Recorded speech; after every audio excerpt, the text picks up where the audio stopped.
Turkey's supercomputer ARF was introduced. Here are its features.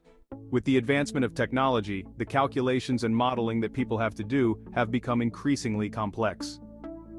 To eliminate this problem, supercomputers, which are the combination of many powerful computers and working in harmony with each other, were developed. A ceremony was held at Tubatak to introduce the ARF supercomputer named after Cahit Arf. Minister of Industry and Technology Mehmet Fatih Kasir also attended the ceremony. The ARF supercomputer has a computing capacity equal to 35,000 laptops. Pretty impressive, right? It has 55,000 cores. The direct liquid-cooled supercomputer ARF cluster, which was invested in 2023, consists of approximately 55,000 cores.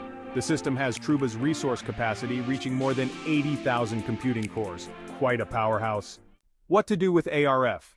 With ARF, simulations needed by researchers in many fields, from the defense industry to the manufacturing sector, from drug design to disease detection, will be carried out simultaneously. Additionally, ARF will be used for the creation of digital twins, long-term modeling of large systems such as climate change studies, high-fidelity aerodynamic design and validation studies, and the development of large artificial intelligence models. The possibilities are endless.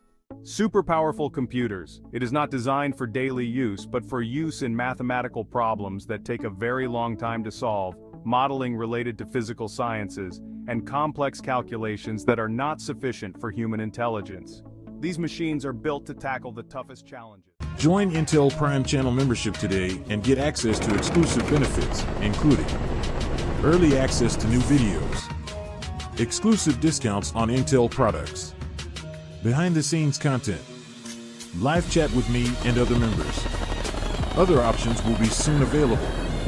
Thank you for your support and for helping Intel Prime grow.